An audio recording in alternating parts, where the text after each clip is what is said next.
Estamos iniciando o programa Alegria de Viver e é muito bom estarmos reunidos, todos nós aqui aprendendo muito com as obras de Francisco Cândido Xavier. Você que está nos acompanhando já sabe que nós fizemos algumas modificações. Se você está por fora desse assunto, assista o programa anterior. Hoje nós estaremos fazendo a leitura e comentário desta obra, Reportagens de Além Túmulo de Humberto de Campos. Então não perca, a partir de agora nós iniciaremos esse trabalho. Não a partir de agora, porque no programa anterior nós já fizemos a introdução deste livro. Hoje estaremos no capítulo 1º, dando sequência. E se tudo der certo, vamos continuar com ele por um bom tempo. Então, mantenha o seu caderno, o seu livro, se você desejar. Faça suas anotações, porque como nós comentamos no programa anterior, são fatos verídicos. O que você vai ver nessa obra não é ficção, realmente aconteceram. Os nomes, alguns nomes foram trocados justamente para proteger a identidade das pessoas, mas segundo o próprio Humberto de Campos, tudo que ele está colocando nas reportagens de Além Túmulo trata-se de fatos verdadeiros. Então, vamos desfrutar, descortinar todos esses aprendizados que Humberto está nos trazendo. Você é o nosso convidado, como eu disse, pegue suas anotações, porque eu tenho certeza que muitas coisas interessantes nós vamos descobrir. Eu sou Solange Salman Godoy com o nosso querido André Luiz Ruiz. Como vai, André? Olá, Solange! Olá, queridas irmãs, queridos irmãos! Vamos dar agora o primeiro passo nesse oceano de informações tão precisas e tão bonitas que Humberto de Campos vai nos trazer nesse livro Reportagens de Além Túmulo. Não se confunda com o Crônicas, tá? O Crônicas já faz parte de nosso acervo. Você pode entrar lá em nossos canais e verá o Crônicas de Além Túmulo, como também as reportagens que foram feitas pelo Clementino de Alencar no livro Notáveis Reportagens, que nós também paramos da mesma forma que interrompemos o Crônicas e deixamos você para ler, buscar na internet e comprar os livros e dar continuidade. Agora, nós vamos para o primeiro capítulo, e já no primeiro capítulo nós já veremos valer aquilo que Humberto de Campos disse na introdução. Mas você vai ser chamado a pensar sobre determinados fatos que Humberto de Campos vai relatar para nós, ok? Então,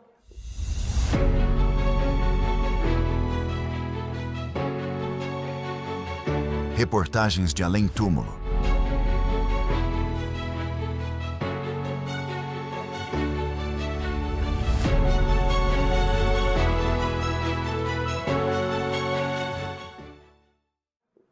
no primeiro slide você já vai ser chamado a opinar. Vamos lá? Vamos começar.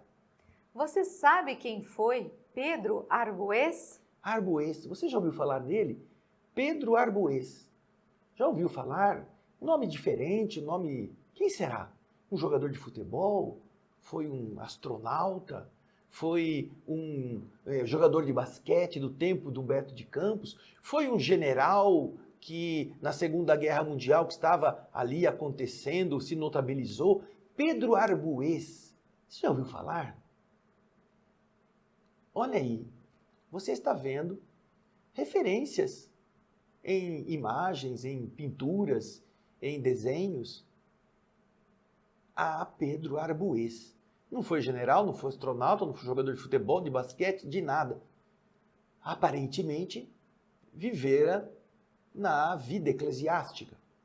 Vamos acompanhar, então, a biografia rápida de Pedro Arbues. Vamos lá. Quem foi ele? Em 4 de maio de 1484, o inquisidor-geral Tomás de Torquemada nomeou a Pedro Arbues como inquisidor do Reino de Aragão. Vocês veem então aí na tela o desenho correspondente a essa figura, Pedro Arbues. Ele era da igreja e fora nomeado pelo grande inquisidor Tomás de Torquemada no ano de 1484, veja só, foi nomeado como inquisidor-geral do Reino de Aragão. Ali vocês veem no mapa que a Espanha na época ainda não era a Espanha como hoje conhecemos. Eram 2 reinos, 3 reinos, que depois se uniram com o casamento de Isabel de Castela e Fernando de Aragão. Fernando de Aragão, ou de Aragão, era o rei de Aragão. Ali você está vendo. Ali você vê à direita o reino de Aragão, onde você encontra Barcelona, Valência, Teruel e Saragoça. Zaragoza e Saragoça são as mesmas, a designação da mesma cidade, né? Você vai encontrar ali como capital do reino de Aragão. Ele foi então nomeado por Tomás de Torquemada, que era o inquisidor geral de todas os distritos eclesiásticos da Espanha. Ele foi nomeado como o inquisidor da própria cidade, da própria região de Aragão, do reino de Aragão. Pedro Arbues iniciou imediatamente o seu trabalho e pouco depois foram executados vários autos de fé obtidos mediante tortura. Segundo o cronista aragonês Jerônimo de Zurita, a atividade da Inquisição em Aragão incitou os conversos, que repetidamente solicitaram o fim das sentenças de morte, bem como os nobres do reino de Aragão, que viam a Inquisição como uma ameaça à manutenção das cartas de direitos e privilégios do reino. Então os que estavam vivendo em Aragão começaram a se sentir incomodados, porque a Inquisição, e no caso aí dirigida por Pedro Arbues em 1484 e 1485, começou a atuar, fazendo com que vários autos de fé eram aquelas cerimônias em que se acusavam determinadas pessoas de serem hereges. E essas acusações eram secundadas por meio de tortura dos acusados, que depois de serem torturados, confessavam qualquer coisa. E, obviamente, eram levados à morte. Então, era um procedimento de intimidação. E ali à esquerda, vocês veem um desenho a carvão feito por um alemão que mostra o inquisidor Pedro Arbues condenando uma família à fogueira. O inquisidor está em pé, no meio daqueles dois frades que seguram os seus braços, e a família está diante dele, sendo julgada e condenada à fogueira. A perseguição principal foi dirigida a uma comunidade grande e influente de descendentes de judeus convertidos, que foram denunciados por pessoas que lhes desejavam mal. Os judeus eram perseguidos porque eles tinham mais recursos, mais dinheiro, eram influentes, e muita gente os invejava. Então eles começaram a denunciar, os que não eram judeus começaram a denunciar esses judeus convertidos. Os judeus eram, vamos dizer, convencidos a se tornarem cristãos. Muitos deles se batizavam, inclusive, para dar prova de que se converteram ao cristianismo. Porém, uma parte dos judeus continuava sendo judeu por baixo do pano. Fazia as suas cerimônias, cultuava as suas datas festivas judaicas, escondidos, porque eles foram obrigados, sob pena de morrerem, a se tornarem cristãos sem se tornarem de verdade cristãos. Então, os que estavam ali querendo ver as coisas, porque geralmente os que eram condenados perdiam o patrimônio, perdiam os bens, que eram divididos por aqueles que para aqueles que os denunciavam. Então, continua o texto explicando isso. Em questões relacionadas à investigação, o novo inquisidor agiu de acordo com o esquema padrão. Mas o procedimento para punir os hereges surpreendeu a muitos. Para investigar, havia um roteiro para fazer a aferição se eram ou não. Mas uma vez que eles eram considerados hereges, o procedimento para puni-los foi muito surpreendente no caso do Pedro Arbues. E por quê? O fato é que Arbues era um apaixonado por xadrez. E segundo a lenda, prisioneiros vestidos adequadamente antes da execução encenavam o papel das peças vivas de xadrez. Então, o herege que era comido no jogo de xadrez era então morto pelo carrasco. E isso era considerado sortudo o indivíduo, porque os que sobreviviam desse terrível jogo, eles não eram mortos pelo carrasco, eles eram enviados para a limpeza pelo fogo. Coisa boa, não? Nossa, coisa linda. Ali vocês veem ao lado uma representação desse jogo de xadrez com Pedro Arbues à esquerda e uma caveira jogando xadrez com ele do lado direito. Como não conseguiram suspender os julgamentos, alguns judeus convertidos decidiram tomar as rédeas da situação. Arbues sobreviveu a 2 tentativas de assassinato, mas na terceira, que ocorreu na noite de 14 para 15 de setembro de 1485, enquanto estava ajoelhado em oração diante do altar principal da Catedral de Saragoça, foi esfaqueado por 8 assassinos que conseguiram escapar. A cota de malha, aquela roupa de metal que ele estava usando por baixo por causa das ameaças, aquela cota de malha que ele usava por baixo do hábito, não o salvou. Porque os assassinos que sabiam que ele usava uma proteção por baixo, esfaquearam Pedro Arbues no pescoço e na cabeça. Ele morreu 2 dias depois, em 17 de setembro, em decorrência dos ferimentos. Essa é a história do Pedro Arbues. Agora, vamos continuar nos slides seguintes, mostrando os efeitos desse assassinato. A indignação com o crime foi habilmente usada pelo rei Fernando para superar qualquer resistência remanescente ao estabelecimento da Inquisição. Ele organizou um funeral solene para a vítima, como se fosse um mártir da fé.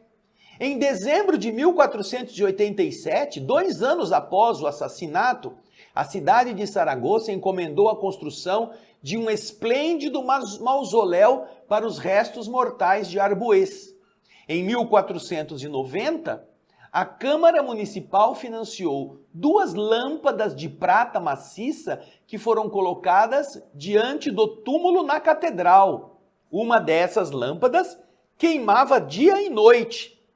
Esses eventos logo se tornaram lendários. E aí você vê à esquerda na imagem o altar dedicado dentro da Catedral de Saragoça a São Pedro Arbues, que foi depois, mais para frente, nomeado pela igreja, reconhecido como santo. A Igreja Católica o considera um mártir e um santo. Ele foi beatificado pelo Papa Alexandre VII em 17 de abril de 1662 e canonizado por Pio IX em 29 de junho de 1867. Seu túmulo, feito por Gil Morlanes, está localizado na capela de São Pedro Arbues, na Catedral de Saragoça. Aquela que nós acabamos de ver. Então, nós estamos vendo a história trágica desse indivíduo, né, que passou por situações dolorosas e depois foi santificado por aqueles que, na ocasião, aproveitaram do seu assassinato para enaltecer a importância da Inquisição. Até porque depois todos os acusados do assassinato de Pedro Arbues foram perseguidos, foram executados, esquartejados, tiveram seus membros espalhados por todas as estradas para intimidar outras tentativas. Outros revoltosos. Mas nós estamos falando de reportagens de além-túmulo. Humberto de Campos falou que ele ia contar fatos verídicos. Vamos ver se ele contou mesmo? Vamos ver? Vamos agora então para o slide do capítulo 1, chamado de Amarguras de um Santo. Falava-se numa roda espiritual da melhor maneira de cultivar a prece, quando um amigo que estava lá entre nós sentenciou: uma herança perigosa dos espiritistas é a de transformar a memória de um companheiro desencarnado numa espécie de culto de falsa santidade. O bom trabalhador do Cristo não faz mais do que cumprir um dever. E não é justo que se lhe perturbe a serenidade espiritual, depois que ele morreu, né, com a repetição de cenas mundanas, perfeitamente idênticas às cerimônias canônicas, as cerimônias da igreja, que canonizavam os homens daquele tempo. Não raro, a morte arrebata do convívio terrestre um irmão consciencioso, dedicado, e imediatamente os amigos da doutrina o transformam num tabu de fictícia inexpugnabilidade. É verdade, disse um dos presentes. Em todas as questões é justo perguntarmos qual foi o procedimento de Jesus. E, no caso da oração, da prece, não se encontra nos evangelhos um culto particular, a não ser aquela contínua comunhão entre o Cristo e o Pai que está no céu. Ninguém cultua o fulano que morreu, o santo não sei quem, apenas Jesus exemplifica a sua ligação com o Pai que está no céu. É o comentário de um outro que está ali no plano espiritual tratando desse assunto. Continua Humberto nos contando. Um ex-padre católico, com o sorriso da bonança que sempre surge depois das grandes desilusões, acrescentou em tom amistoso. É razoável, é aceitável, é compreensível que os homens do mundo não deixem as tradições afetuosas, não interrompam, não abandonem a lembrança carinhosa para aqueles que foram antes deles na jornada silenciosa para o túmulo, conservando nas almas a mesma disposição de ternura e de agradecimento na recordação daqueles que partiram. Isso é bonito. Entretanto, diz o ex-padre, no capítulo das rogativas, do petitório, da invocação para solicitar as coisas, das solicitações, dos empenhos, convém que toda criatura se dirija para Deus, não para aquele que morreu. Ciente de que a vontade divina, soberana, é sempre justa e de que a sua inesgotável bondade vai se manifestar de um ou de outro modo, por intermédio dos mensageiros que Deus julgue conveniente àqueles fins que foram solicitados. Aí o padre continua dizendo, em minhas experiências, nas esferas, nos níveis vibratórios mais próximos do planeta, sempre reconheci que os espíritos mais homenageados na Terra são os que mais sofrem, em virtude da pouca prudência dos seus amigos. São os que mais são exigidos, que mais são requisitados. E agora ele vai dizer o seguinte, olha, aliás, neste particular, temos o exemplo doloroso dos santos, aqueles que na terra receberam a santidade. Sabemos que raros homens canonizados pela igreja humana chegaram de fato a essa montanha alcantilada e luminosa da virtude. Nem todos que foram canonizados realmente eram santos. E essas pobres criaturas pagam caro na espiritualidade, o incenso perfumoso das gloríolas de um altar terrestre. Dessas glórias pequenas, dessas gloríolas, a palestra tomava um caráter dos mais interessantes. Quando o mesmo amigo perguntou de repente, depois de uma pausa, esse mesmo ex-padre perguntou, vocês conhecem a história de São Domingos Gonzales? E enquanto os presentes se entreolhavam mudos, em íntima interrogação, ele continuou. Domingos Gonzales era um padre insinuante, dotado de poderosa e aguçada inteligência. Sua carreira sacerdotal, dado o seu caráter flexível, foi um grande voo para as posições mais importantes e elevadas. Dominava todos os companheiros pelo poder de sua palavra quente e persuasiva. Cativava a atenção de todos os seus superiores pela humildade exterior que lhe dava testemunho, embora a sua vida íntima estivesse cheia de penosos deslizes. A verdade é que, lá pelos fins do século XV, era ele o inquisidor-geral de Aragão. Mas tal foi o seu método condenável de ação no elevado cargo que lhe fora conferido, que, por volta de 1485, os israelitas o assassinaram na Catedral de Saragossa, em momento de sagradas celebrações. O nosso biografado acordou no além-túmulo com as suas chagas dolorosas dentro das terríveis realidades que lhe aguardavam o espírito imprevidente.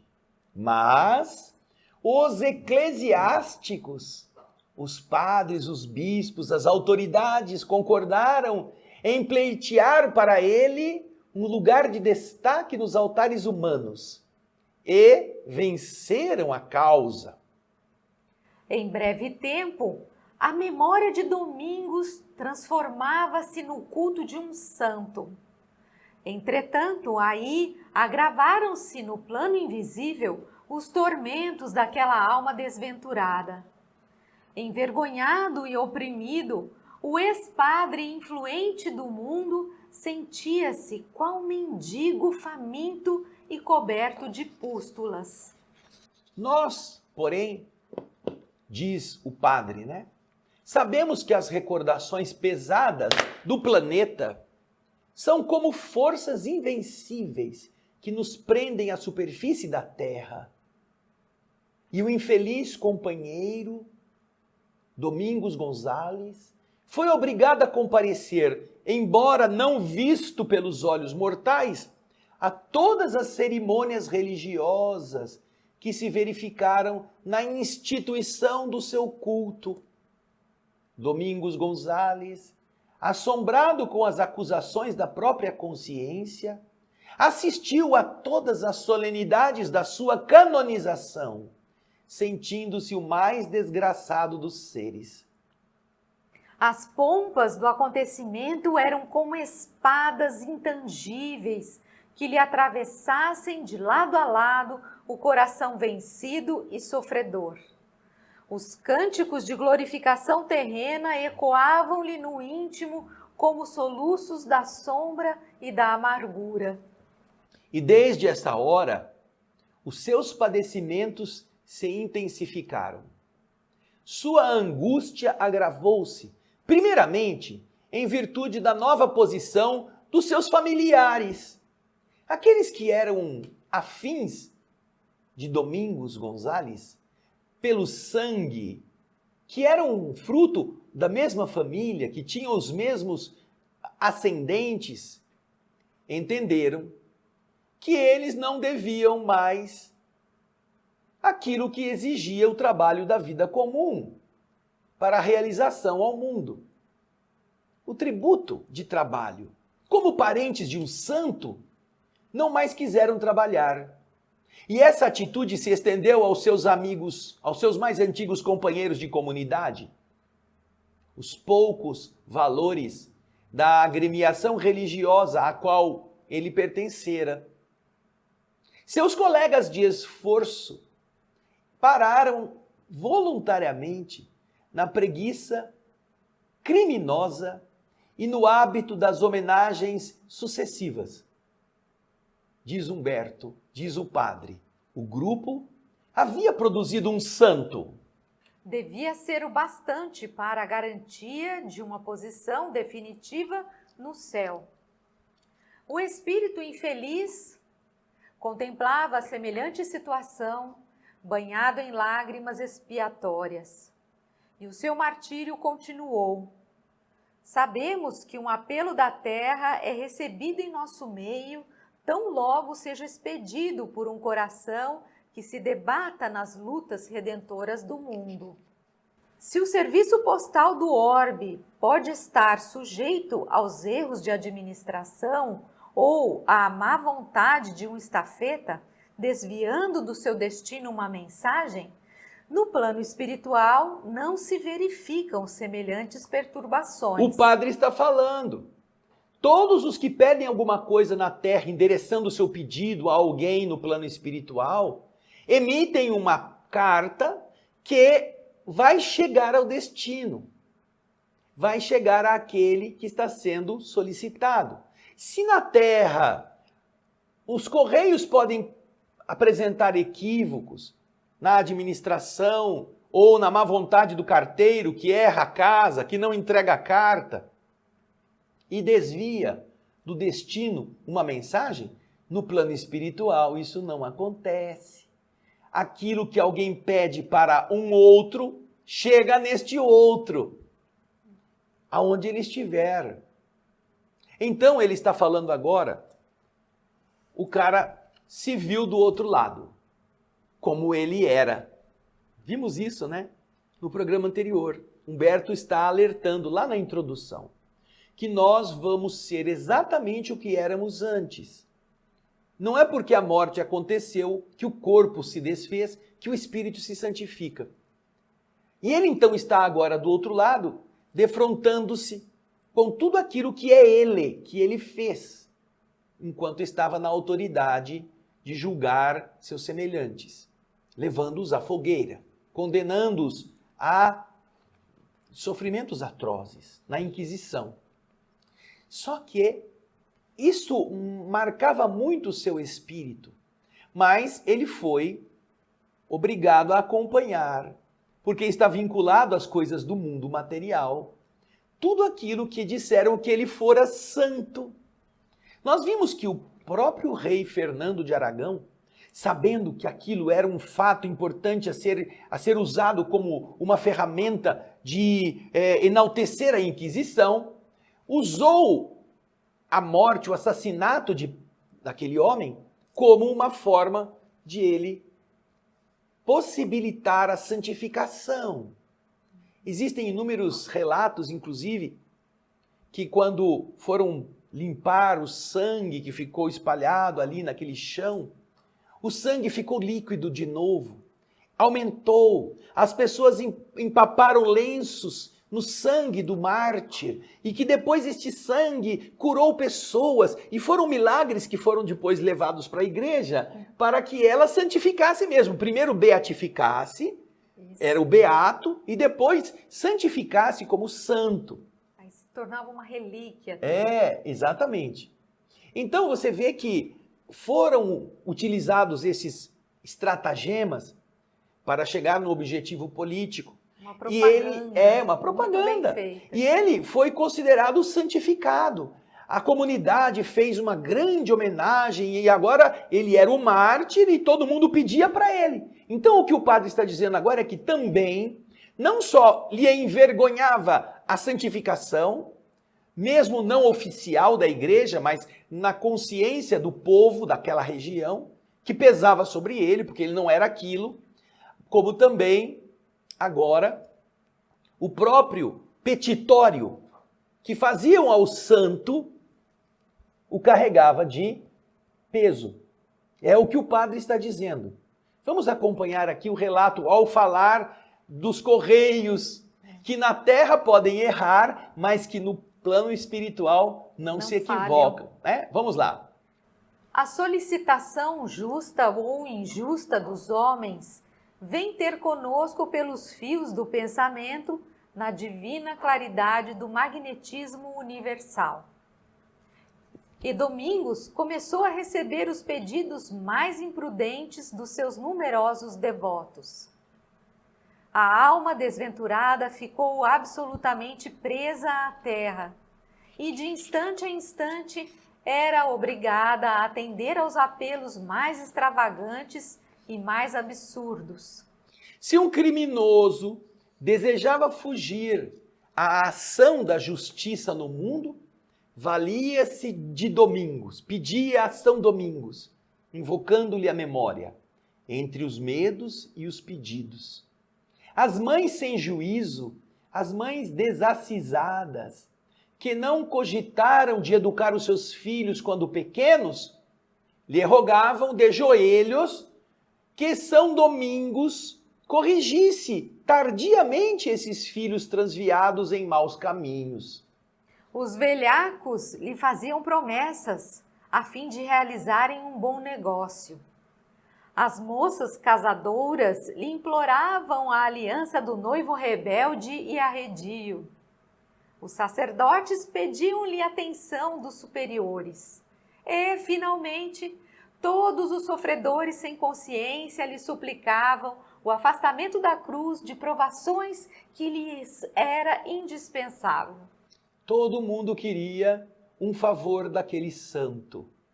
Sejam os favores bons, sejam os favores impossíveis. E o santo recebia tudo isso. Você tem um telefone celular. Você tem várias pessoas em seus contatos. Já te aconteceu de você desligar o telefone celular para você não ter que atender ninguém? De você dizer, ai, eu perdi o celular, eu fui hackeado, tive que apagar todos os meus contatos, para você ter sossego. Imagina quem tem 2, quem tem 3, quem tem 4 celulares. Não tem sossego. Agora você imagina, você não precisa de celular. Todas as mentes que se conectarem com você pedindo coisas chegam até você e você não tem como desligar o celular. É o que acontecia com São Domingos. Ele era então convocado por todo esse tipo de solicitação, das mais certas às mais questionáveis. E isso lhe causava todo tipo de incômodos.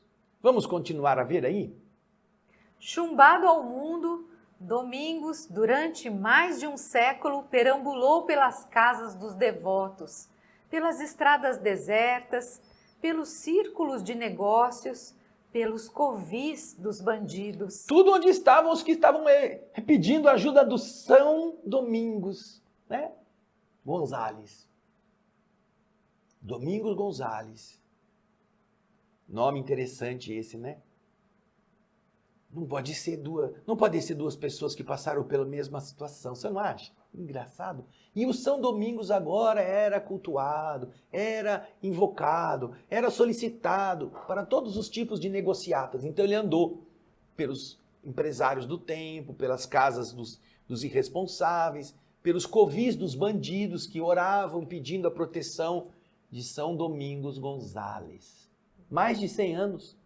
Você não tem sossego. Atado, preso, né? Preso a essas questões da terra. Sendo perseguido petitório. por todo mundo gritando. Você vai na sua... Imagina na sua casa, toda a vizinhança. Fulano, me ajuda! Eu também quero, também estou precisando. E já é tarde, mas você tem que ajudar a gente está sofrendo. Já pensou? Você na sua casa, onde você mora, na rua, sendo procurado, quantas pessoas não se mudam para condomínios fechados, sabe? Só para não ter o povo batendo na porta de casa, pedindo um autógrafo, querendo tirar uma foto, querendo ser íntimo, pedindo coisas. Imagina o santo que não tinha nenhum condomínio fechado para ir morar, né? Ele recebia todas as solicitações, como acontece com todos nós no plano espiritual. Por 100 anos ele ficou chumbado à terra, tendo que ir atrás de todos esses que pediam. Continua então o relato do ex-padre. Seu aspecto fazia pena. Foi quando, então, dirigiu a Jesus a súplica mais fervorosa de sua vida espiritual, implorando que lhe permitisse voltar à terra a fim de esconder do esquecimento da carne as suas enormes desditas. Queria fugir do plano invisível. Detestava o título de santo, aborrecia todas as homenagens, atormentava-o o altar do mundo. E ele então faz essa súplica, aquela que o padre disse foi a mais fervorosa da sua vida espiritual. Suas lágrimas eram amargas e comovedoras. E o Senhor, como sempre, não lhe faltou com a bondade infinita. Assim como um grupo de amigos influentes procura colocação para o homem desempregado e aflito do mundo, alguns companheiros dedicados a São Domingos, no plano espiritual, vieram oferecer ao pobre espírito sofredor uma reencarnação como escravo no Brasil. Uma reencarnação como escravo no Brasil. De inquisidor espanhol, escravo num país distante. Domingos Gonzalez ficou radiante. Chorou de júbilo, de agradecimento a Jesus, e em breve tempo tomava a vestimenta escura dos cativos, sentindo-se ditoso e confortado, cheio de alegria e reconhecimento. O padre ficou feliz de poder esconder-se na pele de um simples servo, num país distante, para onde não seriam mais endereçadas as súplicas. Era uma outra personalidade, era um outro ser. E ele reconhece a bondade de Jesus em conceder-lhe um novo corpo. O nosso amigo, que estava relatando isso, fez uma pausa nas suas narrativas. Nós, porém, estávamos tão interessados que eu perguntei: ô padre, e o santo está hoje já nos planos mais elevados da espiritualidade, depois de ele ter vivido como escravo na terra, no Brasil? Seria muito curiosa, seria muito positiva que ele mesmo nos desse uma palavra direta da sua desilusão e da sua experiência valiosa para nós aprendermos, que ele próprio nos contasse isso. Ele já é um espírito elevado lá na espiritualidade? Não, ainda não, replicou o narrador com ar discreto. Domingos tem vivido sucessivamente no Brasil e ainda hoje continua aí a esforçar-se pela sua redenção espiritual, guardando instintivamente o mais terrível receio de chegar às esferas invisíveis com o título de santidade. Não quer ser santo de novo, mas ele continua ainda no Brasil para se redimir. Está sucessivamente vivendo aí. As obrigações comuns, diz Humberto, dispersaram o grupo que estava palestrando. E dentro de pouco tempo, estava eu, Humberto, novamente sozinho, com meu trabalho e com a minha meditação. E nesse dia, impressionado com a história daquela amarga experiência, não pude retirar da imaginação aquele santo que trocara os incensos do altar pela atmosfera nauseante de uma senzala. Domingos Gonzalez, será que tem alguma semelhança com Pedro Arbues? Vamos ver lá no slide inicial. Naquele que nós vimos a história. Lá no começo. Pedro Arbues. Agora a gente sabe como ele é. Pelo menos alguém que Humberto está contando com outro nome. Como ele disse lá na introdução, que ele estaria usando na descrição daquela caridade fraterna que poupa os nomes oficiais. E aí, Pedro Arbues, Domingos Gonzalez, onde está? Será que são as mesmas criaturas? 4 de maio de 1484, Pedro Arbues é colocado como inquisidor do Reino de Aragão. Está lá no texto. Ele foi inquisidor do Reino de Aragão. Vê o slide seguinte. Ali, ele começou a perseguir, usando de tortura, condenando famílias.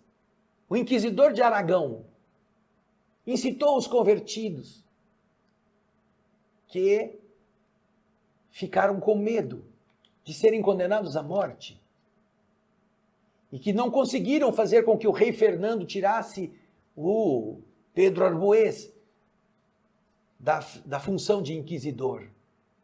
Depois temos, no slide seguinte, a perseguição e a crueldade. Aquilo que era original na maneira de executar os condenados, conforme está descrito no capítulo 1, ele era muito esperto em fazer as coisas, muito inteligente, muito sagaz. A tentativa de morte, não bem sucedida, mas na terceira, na mesma data, 1485, é esfaqueado quando está rezando no altar principal da Catedral de Saragoça. Só existiu um atentado na Catedral de Saragoça nessa data, que é aquela que Humberto de Campos está aqui se referindo no capítulo 1. E quem é que morreu nessa data? Pedro Arbues. Não foi o Domingos Gonzalez. Domingos Gonzalez é o personagem fictício, o nome de fantasia. Ele foi executado lá, no altar, enquanto rezava. E depois, o que acontece com Domingos Gonzalez? Ele é considerado um santo. E o que acontece com Pedro Arbues? O próprio rei, Fernando de Aragão, faz um grande funeral solene para enaltecer o Pedro Arbues como um mártir da fé. A cidade de Saragoça faz uma construção maravilhosa, colocam uma capela especial dentro da catedral para ele ser cultuado, já 2 anos depois do seu assassinato. Todas as homenagens, todo mundo se referia a ele, e ele do outro lado. Em 1660 ele é considerado beato, com toda a fama de ser alguém muito elevado. E em 1867, ele é canonizado. Veja só, de 1485, dali para frente, com todas as máculas de seu comportamento, ele vai sendo chamado pelos fiéis para resolver problemas, para ajudar a solucionar as dificuldades das famílias. E ele não tem condição de fazer isso. Imagina. Você que às vezes é pai ou mãe, pobre, sem recurso, e seu filho olha para você e diz: eu estou com fome. Imagina a sua dor. Imagine alguém que é considerado santo sem ter sido e é solicitado a fazer as coisas que não pode. Só pode ser Domingos Gonzalez, o mesmo Pedro Arbues. Isso. Não é, Solange? É sim, é uma história incrível e um relato, né? Um aprendizado para todos nós. Um homem que fez o que fez, nós vemos que nós colhemos, inevitavelmente colhemos aquilo que nós plantamos. E às vezes nós precisamos passar por situações de humilhação em corpos mais inferiores, em corpos em situações mais duras, em doenças, em ambientes despossuídos, onde a miséria nos desafia todos os dias. E nós vamos ver isso como uma bênção, se nós lembrarmos dos males que nós mesmos semeamos. Por isso que a doutrina espírita nos ensina a que a gente sempre agradeça, porque mesmo o sofrimento tem muitas coisas a nos ensinar e tem muitas manchas a limpar de nosso espírito, se soubermos ter paciência e resignação. É isso mesmo, e esse é só o primeiro capítulo. Nós teremos muito mais pela frente. Esperamos que vocês possam estar conosco daqui para frente, descobrindo essas belezas. Reportagens de Além Túmulo. Vamos acompanhar tantas histórias muito bonitas que Humberto de Campos nos traz para que nós vistamos a nossa carapuça. Você que vai no centro espírita, você que é líder religioso, não se preocupe tanto em ser enaltecido. Procure ser bom. Com enaltecimento ou sem enaltecimento dos outros, você terá apenas a sua consciência verdadeira do outro lado. Mas se você finge uma coisa que não é, tudo depois vai cair sobre você, sem que você possa dar conta. É isso aí. Então, obrigado. esperamos vocês no próximo Alegria de Viver, tá bom? Um abraço. Beijo.